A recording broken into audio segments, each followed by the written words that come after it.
Ba-ba-ba-ba! Yeah, you already know who it is. It is your TNA X Division Champion, DJZ. And you are watching Too Late to Sleep on Trampionship Wrestling with your host, my man, The Tramp. Ba-ba-ba-ba! Hey everybody, welcome to Too Late to Sleep. Big thanks to DJZ for the introduction. As always, I am The Tramp. And let's just get right to it. The biggest news this week has to be the rumors, which we touched on last week about TNA. The rumors about this are all over the place, with people saying they can't afford to put on Bound for Glory on Sunday, that Dixie Carter is ruining every attempt by anybody else to buy it. Right now, it seems like that's only Billy Corgan and WWE going at it right now. And that the last rumor that I've heard is that the authority figure Billy Corgan is actually the same Billy Corgan that fronted the Smashing Pumpkins in the 90s. That last one's probably the most ridiculous rumor I've heard lately. This Sunday saw week one of our 3-week pay-per-view stretch. Bound for Glory is coming up this Sunday, and we'll get to those predictions in a minute. But that might not even be that big a deal because I failed so miserably on the Clash of Champions predictions. One thing I did call right, though, is Roman Reigns joining the ranks of Triple Crown holders by picking up the United States Championship. Seen here actually looking happy to be getting a belt. Many members of the IWC were outraged, forgetting that for months they were demanding that Roman transition to the mid-card, like exactly what happened. Following the Clash main event, which saw Kevin Owens pick up the win over former Authority Golden Boy Seth Rollins, WWE posted a video of Stephanie McMahon preparing to leave the arena with her husband/co-worker.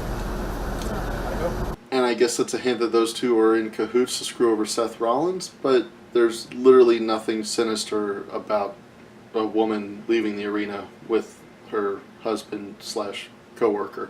On Raw, Roman Reigns got a surprising amount of cheers in his United States Championship defense against Rusev, but even if he had gotten the boos we've heard for him before, he still would not have been the most hateable person on TV Monday. SmackDown saw Dolph Ziggler put his career up in a retirement match stipulation. Put up my entire career.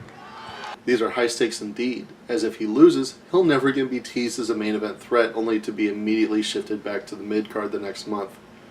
The WWE formally announced this week the second Dusty Rhodes Classic Tag Team Tournament, including the first set of entrants. The ones we know so far are TM61, The Revival, DIY, Andrade Cien Almas, Cedric Alexander as one team, the Bollywood Boys, Tino Sabatelli and Riddick Moss, Bobby Roode and Ty Dillinger, and Kota Ibushi and Hideo Itami. Ibushi returning for another WWE tournament is big news, and he's actually only teamed up with Itami once before at an ROH show in Japan in 2008. They've never actually teamed up together in a Japanese promotion or in North America. So that's kind of weird on both counts, but this is going to be their first time teaming together in North America. As for Tino Sabatelli and Riddick Moss, somebody needs to lose in the first round. Prove me wrong, boys. So until we know more about the TNA situation, there's just not much news going on this week, so I'll leave you with some predictions for Bound for Glory, assuming it does happen. Drew Galloway and Aaron Rex is not happening. Galloway is injured, TNA was holding off on acknowledging it, and waited until just a few minutes before me filming this to acknowledge it and announce their new plans. Instead, Eddie Edwards is going to take Drew Galloway's place.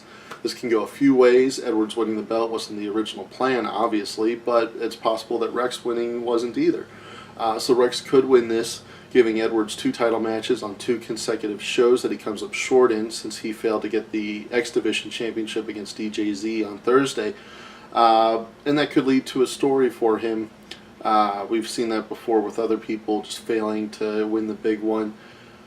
Or Drew Galloway does say that he's going to be at the pay-per-view even if he can't compete, so it's possible that he could screw over Aaron Rex, give the belt to Eddie Edwards, and then that not only furthers their story, but it frees them up from the Grand Championship division, where they have a little bit more freedom and leeway with where they go with their story. So that's my prediction, is that Drew Galloway gets involved, Aaron Rex loses, Eddie Edwards is your first ever Grand Champion. With Maria and Gail Kim, with Gail going to the TNA Hall of Fame, I have to think she wins this. It wouldn't be unprecedented for TNA to do some big story and have the bad guy win at what should be the feel-good moment. We've certainly seen that before in other leagues as well. But I think with how important Bound for Glory is for TNA right now, with so many eyes on the show, it would be a great time for them to blow the story off right, give the belt to Gail Kim, maybe have Allie involved, some sort of backfiring interference, and transition Maria into her story with Allie, because it's obvious that's where they're going, and I think people are really going to start to get behind Allie. They've been cheering for her for a while. I think with her being forced to lose the belt, that's really where the money is there. Give Gail Kim the belt, send her off nice if she's retiring soon, which she might, I don't know, but Gail Kim wins. Miracle versus Moose, I think goes to Miracle.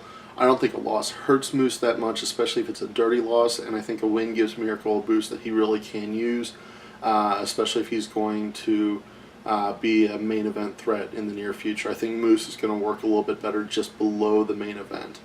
I'm going to say that with Decay versus Hardys, that's going to go to the Hardys. This is the Great War that Matt Hardy's been talking about almost since the beginning of his broken gimmick, and it solidifies the Broken Hardy Boys as the real deal. Decay's had a great run, but I think this is time to end their title reign. They can still be a big deal without it, but this, either way this goes, it's going to be a great car crash of a match. Championship match is going to be no DQ because Bobby Lashley's team won Lethal Lockdown on Thursday. I think EC3 takes it because the only way he can lose the match is by pin or submission, and so far that's only happened once in his TNA career when the Miracle was able to do it. I don't think they're going to put Lashley as the second guy to make him submit or pin him. If I'm wrong, this is a big rub for Lashley that's going to go a long way. He's still got some mileage. I can easily see this going either way, but personally my prediction is that this is going to go to EC3, new champ, EC3 time champ. Thanks for sticking around. Be sure to check out the companion thread at the Reddit Country Club. I'll toss a link in the description below. Be sure to hit like, and if you haven't subscribed yet to the channel, go ahead and do that too. Thanks so much. As always, I am the Tramp. Cheers. A noun being a person, place, or thing, and that thing is a 6'5" greasy-haired piece of steaming crap. Grammar slam!